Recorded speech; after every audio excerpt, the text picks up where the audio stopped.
ॐ भूर्भुवः स्वः तत्सवितुर्वरेण्यं भर्गो देवस्य धीमहि धियो यो नः प्रचोदयात्। ॐ शान्ति शान्ति शान्तिः। उपनिषदों की श्रृंखला में आज मैं आप लोगों को तेजो बिंदु उपनिषद का विस्तृत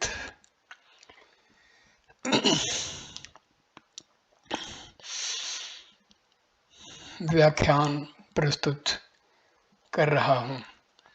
ये उपनिषद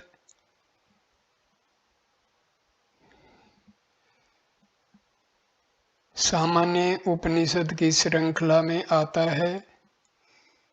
ये कृष्णा यजुर्वेदीय उपनिषद है। हम शुरू करते हैं पहले अध्याय का पहला श्लोक का अनुवाद। विश्वात्मा हृदय में टिका हुआ ओमकार स्वरूप तेजो बिंदु परम ध्यान रूप है, जो अणुरूप शंभु रूप शांत स्थूल सूक्ष्म और पर है। दूसरा श्लोक दुख से प्राप्त होने योग्य, कठिनाई से आराधना करने योग्य, कठिनाई से देखने योग्य मुक्त और अव्यय स्वरूप है। मुनि और विद्वानों को उसका साक्षात ध्यान दुर्लभ है। तीसरा श्लोक नियमितहार करने वाला, क्रोध को जीतने वाला, संग को जीतने वाला, इंद्रियों को जीतने वाला, द्वंद्व रहित, अहंकार रहित, आशा रहित, परिग्रह रहित। चौथा श्लोक जो अगम्य वेद का कर्ता, शिखर, मन से प्राप्त होने योग्य और तीनों वेदों को जिसके मुख्य में जानता है, वह तीनों धाम वाला हंस कहलाता है। पांचवा श्लोक उस विष्णु के परम पद को तंद्रा रहित, आश्रय रहित, चंद्र रूप कला वाला, सूक्ष्म परम और अत्यंत गुप्त जानो। छठा श्लोक वही तीन मुख वाला, तीन गुण के स्थान रूप, तीन धातु वाला, रूप रहित, निश्चल, विकल्प रहित, आकार रहित और आश्रय रहित। सातवां श्लोक उपाधि रहित, स्थान, वाणी और मन का अविषय भाव से ग्रहण करने योग्य स्वभाव वाला, शरीर रहित और अविनाशी पद है। आठवां श्लोक वह अद्वितीय, आनंद से अतीत, दुख से देखने योग्य, मुक्त, अव्यय स्वरूप, चिंतन करने योग्य, विशेष मुक्त, सनातन, अचल और नाश रहित है।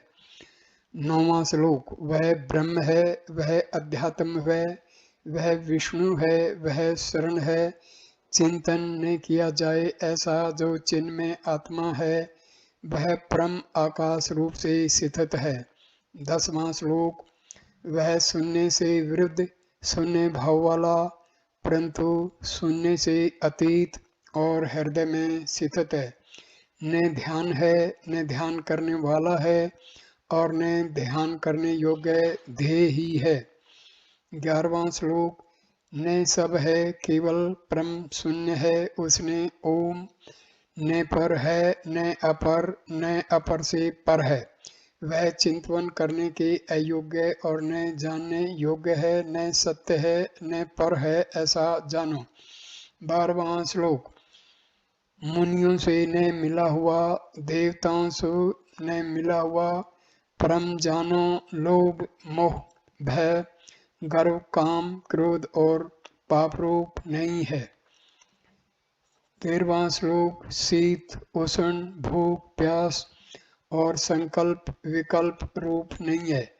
उसमें न ब्रह्मकुल का दर्प है, न मुक्ति की ग्रंथि का संचय है।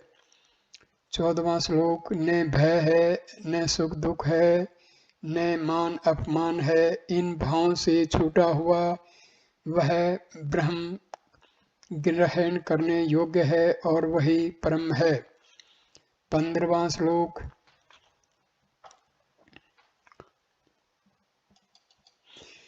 यम नियम त्याग मौन देश और काल आसन मूल बंद देह की समानता और दृष्टि की शिथिलता। 16वां श्लोक। प्राणायाम प्रत्याहार और धारणा आत्म ध्यान और समाधि ये कर्म से अंग कहे हैं। 17वां श्लोक। सब ब्रह्म है इस प्रकार के ज्ञान से और इंद्रिय समूह का संयम यह यम कहा जाता है। इस प्रकार कहे हुए यम का बारंबार अभ्यास करना चाहिए। 18वां श्लोक। मैं असंग ब्रह्म हूँ इस प्रकार का प्रवाह और विजातीय मैं जीव हूँ इस प्रकार का तिरस्कार यह परानंद रूप नियम विद्वानों से नियम से किया जाता है। 19वां श्लोक। त्याग अत्यंत पूज्य और शीघ्र मोक्ष के देने वाला है। 20वां श्लोक। मन सहित वाणी जिसको न प्राप्त करके निवृत्त होती है ऐसे योगियों को प्राप्त होने योग्य मौन का पंडित सदा आचरण करे। 21वां श्लोक। जो वाणी का विषय न हो उसे कौन कह सकता है। यद्यपि प्रपंच का कथन हो सकता है तो वह भी शब्द से रहित अनिर्वचनीय है।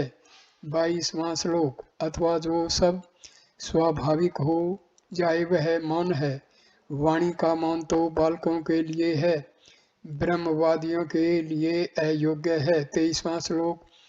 जिसमें आदि अंत और मध्य में जगत नहीं है जिस करके यह हमेशा व्याप्त है वह देश निर्जन कहा गया है। 24वां श्लोक। ब्रह्मा आदि सब भूतों की कल्पना निमेष जितनी देर में पलक बंद किए जाए उस काल अक्षण का 16,200वां भाग से है और अखंड आनंद अद्वितीय ब्रह्म काल शब्द से कहा गया है। 25वां श्लोक। जिसमें नित्य ब्रह्म का चिंतन सुख से ही हो उसको आसन जाने। जो इससे अन्य प्रकार का है वह सुख का नाश करने वाला है। 26वां श्लोक। सिद्धि प्राप्त करने के लिए सब भूतों के आदि रूप और विश्व के अद्वितीय अधिष्ठान आसन हैं जिसमें टिकने से सिद्धों को सिद्धि प्राप्त हुई है उसको सिद्धासन कहते हैं। 27वां श्लोक। जो सब लोगों का मूल है जो मूल चित्त का बंधन है वह मूल बंध ब्रह्मवादियों को सेवन करने योग्य है। 28वां श्लोक।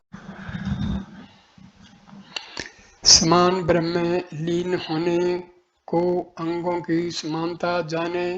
सूखे वृक्ष के समान सीधा रहना समानता नहीं। 29वां श्लोक। ज्ञानमयी दृष्टि करके जगत को ब्रह्म में देखे वही दृष्टि परम उदार है। नासिका के अग्रभाग को देखने वाली उदार नहीं। 30वां श्लोक। अथवा जहाँ दृष्टा दर्शन और दृश्य का अंत हो जाए वहाँ ही दृष्टि करनी चाहिए, नासिका के अग्रभाग को देखने वाली नहीं। 31वां श्लोक। चित्त आदि सर्व भागों में ब्रह्म रूप की भावना करके सब वृत्तियों का रोकना प्राणायाम कहलाता है। 32वां श्लोक। प्रपंच का निषेध करना रेचक कहा गया है। मैं ब्रह्म ही हूँ यह वृत्ति पूरक वायु कहलाती है। 33वां श्लोक। उस वृत्ति की निश्चलता कुंभक प्राणायाम है। यह प्राणायाम ज्ञानियों के लिए है, अज्ञानियों के लिए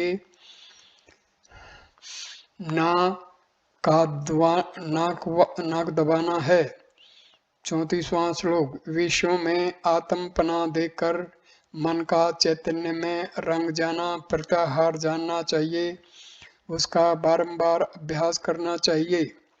35वां श्लोक। जहाँ जहाँ मन जाता है वहाँ वहाँ ब्रह्म के देखने से मन की धारणा होती है, वह धारणा उत्तम मानी गई है। 36वां श्लोक। मैं ही ब्रह्म हूँ, इस प्रकार की निरालम सद्वृत्ति से परमानंद देने वाली स्थिति का नाम ध्यान है। 37वां श्लोक। और निर्विकार बुद्धि ब्रह्माकार होकर फिर वृत्ति का विस्मरण होना समाधि कहलाती है।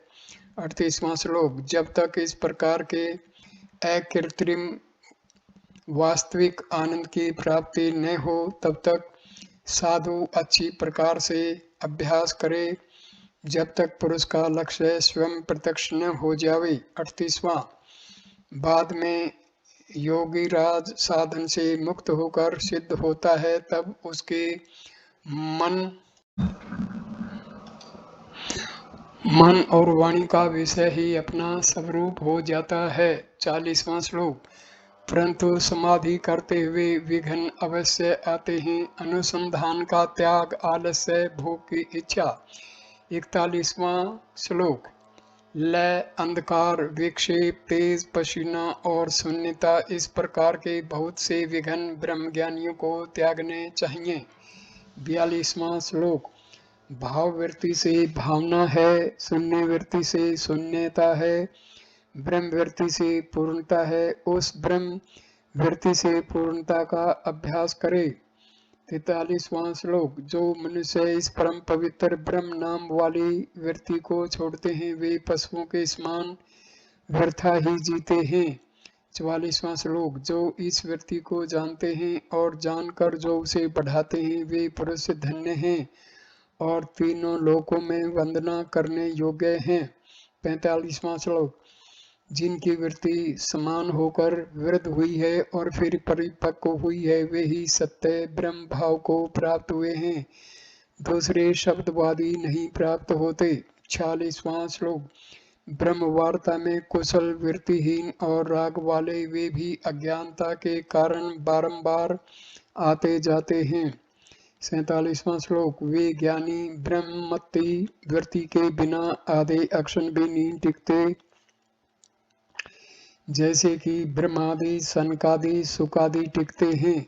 48वां श्लोक। जिसका कार्य कारण रूप होता है, उसके कार्य में कारण ही उत्पन्न होता है। इस प्रकार कार्य के अभाव का विचार करने से स्वरूप से कारण नाश हो जाता है। 49वां श्लोक। जब वाणी की अविषय रूप वस्तु शुद्ध होती है, तब शुद्ध चित्त वालों को परम वृत्ति का ज्ञान उदय होता है। 50वां श्लोक। तीव्र वेग से भावना की हुई जो वस्तु निश्चय स्वरूप है, उसका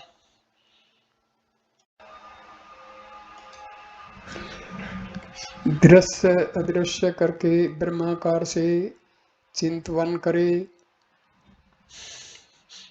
50वां श्लोक। बुद्धि को चैतन्य रस से पूर्ण करके विद्वान नित्य सुख में टिके। दूसरा अध्याय। पहला श्लोक। कुमार ने शिवजी से पूछा कि अखंड एक रस चिन्मात्र का स्वरूप कहिए। वे परम शिव बोले, अखंड एक दृश्य है, अखंड एक रस जगत है, अखंड एक रस भाव है, अखंड एक रस आप है। दूसरा श्लोक। अखंड एक रस मंत्र है, अखंड एक रस क्रिया है, अखंड एक रस ज्ञान है, अखंड एक रस जल है। तीसरा श्लोक।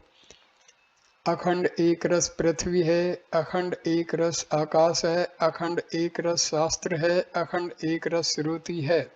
चौथा श्लोक। अखंड एक रस ब्रह्मा है, अखंड एक रस वर्त है, अखंड एक रस जीव है, अखंड एक रस अज है। पांचवा श्लोक। अखंड एक रस ब्रह्मा है, अखंड एक रस विष्णु है, अखंड एक रस रुद्र है, अखंड एक रस मैं हूँ। छठा श्लोक। अखंड एक रस आत्मा है, अखंड एक रस गुरु है, अखंड एक रस लक्ष्य है, अखंड एक रस महरलोक है। सातवां श्लोक। अखंड एक रस देह है, अखंड एक रस मन है, अखंड एक रस चित्त है, अखंड एक रस मुख है, अखंड एक रस विद्या है, अखंड एक रस अव्यय है, अखंड एक रस नित्य है, अखंड एक रस परम है, अखंड एक रस किंचित है, अखंड एक रस पर है, अखंड एक रस से अन्य सडानन नहीं है, नहीं है। 10वां श्लोक, अखंड एक रस से नहीं है, अखंड एक रस से निश्चय नहीं है, अखंड एक रस से किंचित है, अखंड एक रस से मैं हूँ। 11वां श्लोक, अखंड एक रस स्थूल और सूक्ष्म अखंड स्वरूप वाला है, अखंड एक रस वैध, अखंड एक रस आप हैं। 12वां श्लोक, अखंड एक रस गुह्य है, अखंड एक रस साधिक है, अखंड एक रस जानने वाला है, अखंड एक रस हितत है। 13वां श्लोक, अखंड एक रस माता है, अखंड एक रस पिता है, अखंड एक रस भाई है, अखंड एक रस पति है। 14वां श्लोक, अखंड एक रस सूत्रात्मा है, अखंड एक रस विराट है, अखंड एक रस शरीर है, अखंड एक रस शिर है। 15वां श्लोक, अखंड एक रस भीतर है, अखंड एक रस बाहर है, अखंड एक रस पूर्ण है, अखंड एक रस अमृत है। 16वां, अखंड एक रस रसगोत्र, अखंड एक रस घर है, अखंड एक रस गुप्त रखने योग्य, अखंड एक रस चंद्रमा है। 17वां श्लोक, अखंड एक रस तारे, अखंड एक रस सूर्य है, अखंड एक रस अक्षेत्र है, अखंड एक रस पृथ्वी है। 18वां श्लोक, अखंड एक रस शांत है, अखंड एक रस निर्गुण है, अखंड एक रस साक्षी है, अखंड एक सुहृद है। 19वां श्लोक, अखंड एक रस बंधु है, अखंड एक रस सखा है, अखंड एक रस राजा है, अखंड एक रस नगर है। 20वां श्लोक, अखंड एक रस राज्य है, अखंड एक रस प्रजा है, अखंड एक रस ऊंची ध्वनि है, अखंड एक रस जप है। 21वां श्लोक, अखंड एक रस ध्यान है, अखंड एक रस पद है, अखंड एक ग्रहण करने योग्य है, अखंड एक रस महान है। 22वां श्लोक, अखंड एक ज्योति है, अखंड एक रस घन है, अखंड एक रस भोजन है, अखंड एक रस हवि है। 23वां श्लोक, अखंड एक रस होम है, अखंड एक रस जप है, अखंड एक रस स्वर्ग है, अखंड एक रस आप हैं। 24वां श्लोक, सब कुछ अखंड एक रस और चिन्ह मात्र हैं, इस प्रकार भावना करे। अखंड एक रस ऐसा परम चिन्ह मात्र है।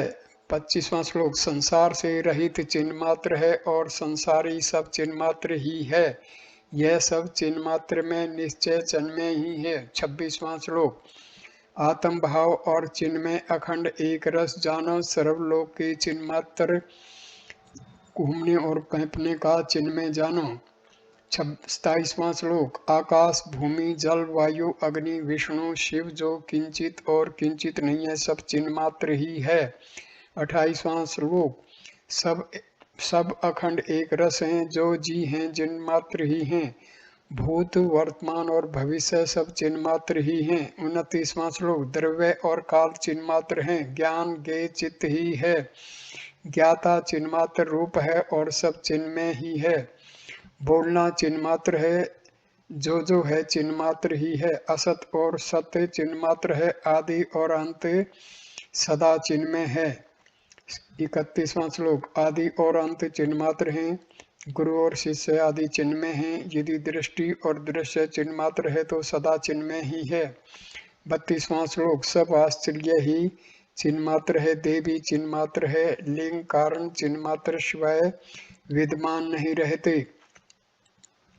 33वां श्लोक, मैं तू भी चिन्ह मात्र है, मूर्त अमूर्त आदि चिन्ह में है, पुण्य पाप चिन्ह मात्र है, जीव चिन्ह मात्र स्वरूप है।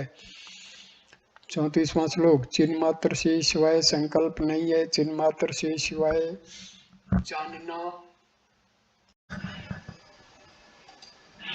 नहीं है, चिन्ह मात्र से शिवाय मंत्र आदि नहीं है, चिन्ह मात्र के शिवाय देवता नहीं है। 35वां श्लोक, चिन्ह मात्र के शिवाय दिक्पाल नहीं है, चिन्ह मात्र से व्यवहार है, चिन्ह मात्र से पर ब्रह्म है, चिन्मात्र के सिवाय कोई भी नहीं है। 36वां श्लोक।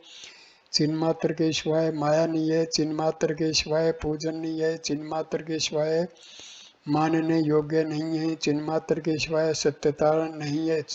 37वां श्लोक। चिन्मात्र के सिवाय कोशादि नहीं है, चिन्मात्र के सिवाय वसु नहीं है, चिन्मात्र के सिवाय मौन नहीं है, चिन्मात्र के सिवाय अमौनता नहीं है।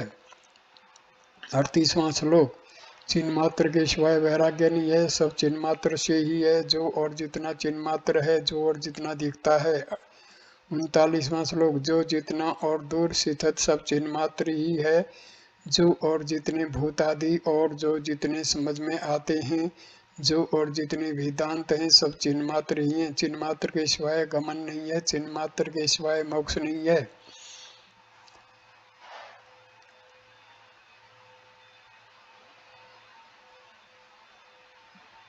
39वां श्लोक। चिन्मात्र के सिवाय लक्ष्य नहीं है, सब चिन्मात्र ही हैं।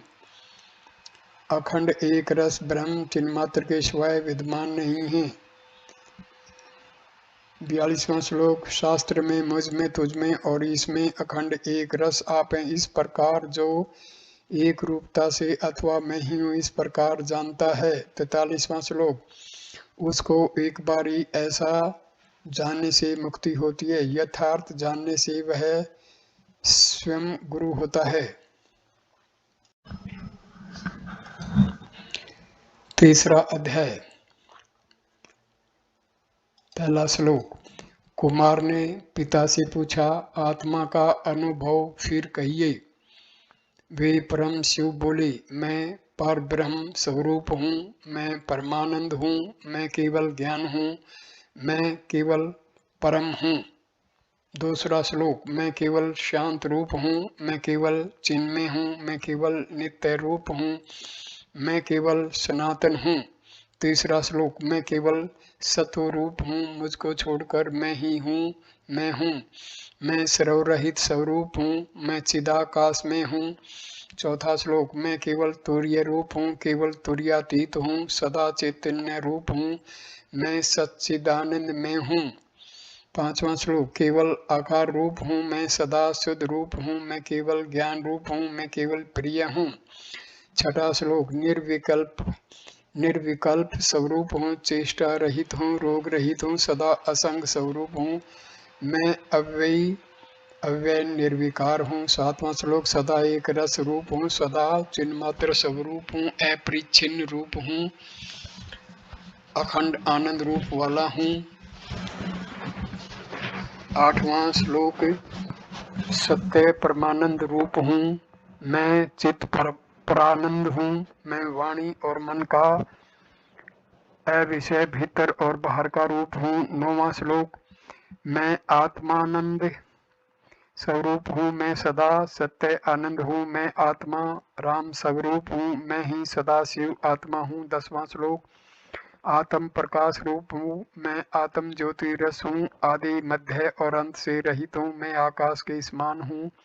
11वां श्लोक। मैं नित्य शुद्ध चितानंद अव्यय सत्ता मात्र हूँ, मैं नित्य बुद्ध विशुद्ध एक सच्चिदानंद हूँ। 12वां श्लोक। नित्य से स्वरूप हूँ, मैं सदा सबसे अतीत हूँ, रूप से अतीत स्वरूप परमाकाश स्वरूप हूँ। 13वां श्लोक। भूमा आनंद स्वरूप हूँ, मैं सदा भाषा रहित हूँ, सबका अधिष्ठान रूप हूँ, मैं हमेशा चैतन्य घन हूँ। 14वां। देह भाव से रहित हूँ, हमेशा चिंता से रहित हूँ, मैं चित्त व्यक्ति रहित हूँ, एक रस चिदात्मा हूँ। 15वां श्लोक। मैं सब दृश्य से रहित हूँ, मैं हूँ दृष्टि रूप हूँ, हमेशा पूर्ण रूप हूँ, मैं सदा नित्य तृप्त हूँ। 16वां। मैं ब्रह्म ही सब हूँ, मैं चैतन्य ही हूँ, भूमि आकाश स्वरूप मैं ही हूँ। 17वां श्लोक। मैं महान आत्मा हूँ, मैं ही पर से पर हूँ, मैं ही अन्य के समान भासता हूँ, मैं ही शरीर के समान हूँ। 18वां श्लोक। मैं शिष्य के समान भासता हूँ, तीनों लोकों का आश्रय हूँ, मैं तीनों काल से अतीत हूँ, मैं वेदों से उपासना किया जाता हूँ। 19वां श्लोक। मैं शास्त्र से निर्णय किया गया हूँ, मैं चित्त से स्थित हूँ, मेरे सिवाय कुछ नहीं है, मेरे सिवाय पृथ्वी नहीं है। 20वां श्लोक, मेरे सिवाय जो हूँ वह नहीं हूँ, निश्चय करो मैं ब्रह्मा हूँ, सिद्ध हूँ मैं सदैव नित्य शुद्ध हूँ। 21वां श्लोक, मैं निर्गुण केवल आत्मा हूँ, मैं सदा निराकार हूँ, केवल ब्रह्म मात्र हूँ, मैं अजर अमर हूँ। 22वां श्लोक, आप ही आप भासता हूँ, आप ही सदा आत्मा स्वरूप हूँ, आप ही आत्मा में स्थित, आप ही परम गति हूँ। 23वां श्लोक, आप ही आप भोगता हूँ, आप ही आप स्मरण करता हूँ, आप ही ज्योति, आप महान हूँ। 24वां श्लोक, आप अपने आत्मा को देखने को अपने आत्मा में आप प्रवेश करता हूँ, अपने आत्मा की विशेष मात्रा से अपने आत्मा में ही सुख से बैठा हुआ। 25वां श्लोक, अपने चैतन्य में आप स्थित होता हूँ, अपने आत्म राज्य के सुख में स्मरण करता हूँ, अपने आत्मा के सिंहासन पर बैठकर आत्मा से अन्य का चिंतन न करे। 26वां श्लोक, चित रूप मात्र ब्रह्म ही सच्चिदानंद रूप अद्वितीय आनंद घन मैं हूँ, मैं केवल ब्रह्म हूँ। 27वां श्लोक, मैं हमेशा सबसे शून्य हूँ, मैं सर्वात्म आनंद वाला हूँ, मैं नित्यानंद स्वरूप हूँ, मैं नित्य आकाश हूँ। 28वां श्लोक, मैं ही चैतन्य आदित्य स्वरूप वाला हृदय आकाश हूँ, आत्मा से आत्मा में तृप्त हूँ, मैं अव्यय रूप रहित हूँ। 29वां श्लोक, मैं नित्य मुक्त स्वरूप वाला एक ही संख्या से रहित हूँ, मैं आकाश से भी सूक्ष्म हूँ, मैं आदि अंत के अभाव वाला हूँ। 30वां श्लोक, मैं सर्व प्रकाश रूप हूँ, मैं वार पार सुख हूँ, मैं सत्ता मात्र स्वरूप हूँ, शुद्ध मोक्ष स्वरूप वाला हूँ। 31वां श्लोक, मैं सत्य आनंद स्वरूप हूँ, मैं ज्ञान आनंद घन हूँ, मैं सच्चिदानंद लक्षण वाला विज्ञान मात्र रूप हूँ। 32वां श्लोक, यह सर्व ब्रह्म मात्र है, ब्रह्म के सिवाय कुछ नहीं है, वह सदानंद मैं हूँ, मैं ही सनातन ब्रह्म हूँ। 33वां श्लोक, तू और यह वह और यह मेरे सिवाय कुछ नहीं है, मैं चित्त चैतन्य स्वरूप, मैं ही परम शिव हूँ। 34वां श्लोक, अत्यंत भाव स्वरूप मैं हूँ, मैं ही सुख स्वरूप हूँ, साक्ष्य वस्तु के अभाव से मुझ में सदा साक्षी पना नहीं है। 35वां श्लोक, केवल ब्रह्म मात्र पने से मैं सनातन आत्मा हूँ, मैं ही आदि शेष हूँ, मैं ही शेष हूँ। 36वां श्लोक, मैं नाम रूप रहित हूँ, मैं आनंद स्वरूप हूँ, सर्व भाव स्वरूप वाला इंद्रियों का अभाव रूप हूँ। 37वां श्लोक, मैं सदा आनंद स्वरूप बंधे और मोक्ष से रहित हूँ, मैं आदि चैतन्य मात्र हूँ, मैं अखंड एक रस हूँ। 38वां श्लोक, मैं वाणी और मन का अविषय हूँ, मैं सर्वत्र सुख वाला हूँ, मैं सर्वत्र पूर्ण रूप हूँ, मैं भूमा आनंद में हूँ। 39वां श्लोक, मैं सर्वत्र तृप्त रूप हूँ, मैं परम अमृत का रस हूँ, एक अद्वितीय सत्य ब्रह्म मैं ही हूँ, इसमें संशय नहीं है। 40वां श्लोक, सब वेदों का विषय सर्व शून्य स्वरूप हूँ, मैं मुक्त हूँ, मैं मोक्ष रूप हूँ, निर्वाण सुख रूप वाला हूँ। 41वां श्लोक, मैं सत्य विज्ञान मात्र हूँ, मैं सन्मात्र आनंद वाला हूँ, मैं निर्विकल्प स्वरूप वाला तुर्यातीत रूप हूँ। 42वां श्लोक, मैं सर्वदा अजरूप निरंजन निरोग हूँ, मैं शुद्ध हूँ, बुद्ध हूँ, नित्य हूँ, मैं प्रभु हूँ। 43वां श्लोक, ओंकार का अर्थ स्वरूप हूँ, मैं निष्कल्प हूँ, चैतन्यकार स्वरूप हूँ, न मैं हूँ न मैं वह हूँ। 44वां श्लोक, व्यापार रहित स्वरूप वाला मैं किंचित स्वरूप हूँ, मैं आभास रहित और अंश रहित हूँ, मैं न मन हूँ न इंद्रिय।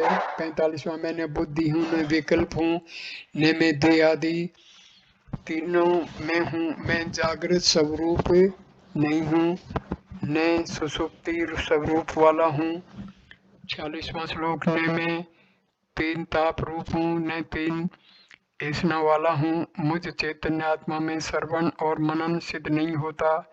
47वां श्लोक। मुझ में कुछ सजातीय नहीं है, न मुझ में कहीं भी जातीय है, न मेरा कोई स्वागत है, न मुझ में कई तीनों भेद हैं। 48वां। मन रूप असत्य है, बुद्धि रूप असत्य है, अहंकार की सिद्धि नहीं है, इसलिए मैं नित्य शाश्वत और अजन्मा हूँ।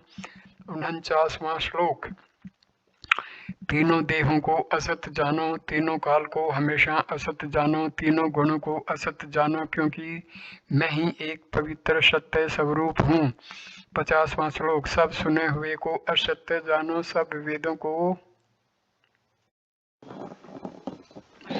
सदा असत्य जानो, सब शास्त्रों को असत्य जानो, मैं ही सत्य चैतन्य स्वरूप हूँ। 51वां श्लोक। तीनों मूर्तियों का असत्य तीनों मूर्तियों को असत्य जानो, सब भूतों को सदा असत्य जानो, तत्वों को असत्य जानो, मैं भूमा सदा शिव हूँ।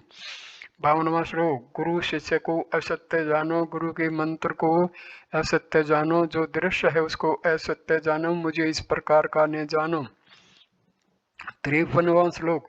जो चिंतन करने योग्य है उसको असत्य जानो, जो न्याय है उसे सत्य असत्य जानो, जो हित है उसको असत्य जानो, मुझे इस प्रकार का मत जानो। 54वां श्लोक। सब प्राणों को असत्य जानो, सब भोगों को असत्य जानो, देखे हुए और सुने हुए सबको असत्य जानो, ओतप्रोत सब असत्य में है। 55वां। कार्य अकार्य को असत्य जानो, नष्ट हुए और प्राप्त हुए को असत्य जानो, दुख को असत्य जानो, सर्व और असर्व को असत्य जानो। 56वां। पूर्ण अपूर्ण को असत्य जानो, जीत हार को असत्य जानो। 57वां। सब शब्दों को असत्य जानो, सब स्पर्श को सदा असत्य जानो, सब रूप को असत्य जानो, सब रसों को असत्य जानो। 58वां। सर्वगंध को असत्य जानो, सर्वज्ञान को असत्य जानो, सदा सब असत्य ही है, संसार की उत्पत्ति असत्य है। 59वां। सब गुण भी असत्य हैं, सत्य मात्र मैं ही हूँ, अपने आत्म मंत्र को सदा देखें, अपने परम मंत्र का सदा अभ्यास करें। 60वां श्लोक। मैं ब्रह्म हूँ, यह मंत्र दृश्य पापों का नाश करता है, मैं ब्रह्म हूँ, यह मंत्र अन्य मंत्रों का नाश करता है। 61वां श्लोक। मैं ब्रह्म हूँ, यह मंत्र देह के दोषों का नाश करता है, मैं ब्रह्म हूँ, यह मंत्र जन्मों के पाश को नाश करता है। 62वां श्लोक। मैं ब्रह्म हूँ, यह मंत्र मृत्यु के पास को नाश करता है, मैं ब्रह्म हूँ, यह मंत्र द्वैत के दुख को नाश करता है। 63वां श्लोक।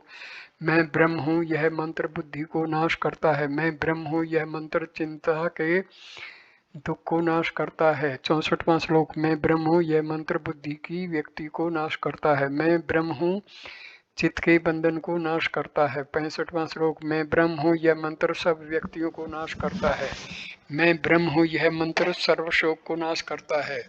66वां श्लोक। मैं ब्रह्म हूँ, यह मंत्र काम आदि को क्षण भर में नाश कर देता है, मैं ब्रह्म हूँ, क्रोध शक्ति को नाश करता है।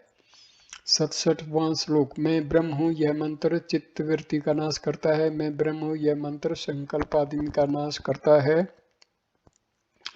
68वां श्लोक। मैं ब्रह्म हूँ, यह मंत्र करोड़ों दोषों का नाश करता है, मैं ब्रह्म हूँ, यह मंत्र सब तंत्रों को नाश करता है।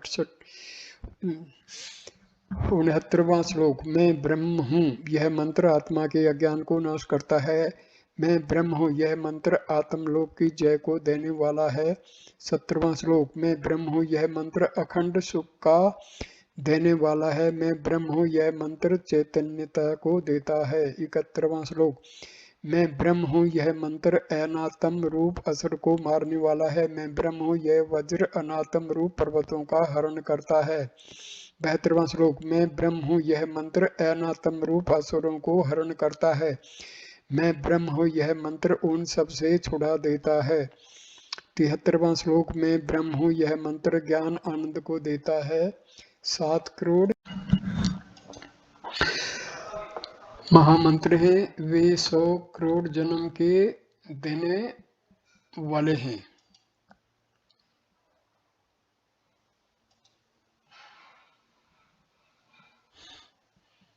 74वां श्लोक। इसलिए इन सब मंत्र को त्याग कर इसी मंत्र का अभ्यास करे, शीघ्र ही मोक्ष को प्राप्त करता है, इसमें जरा सा भी संदेह नहीं है। मैं इस वीडियो को यहीं पर विराम देता हूँ। इसका दूसरा भाग अगले वीडियो में हम शुरू करेंगे। धन्यवाद दोस्तों, ये वीडियो देखने के लिए। नमस्कार।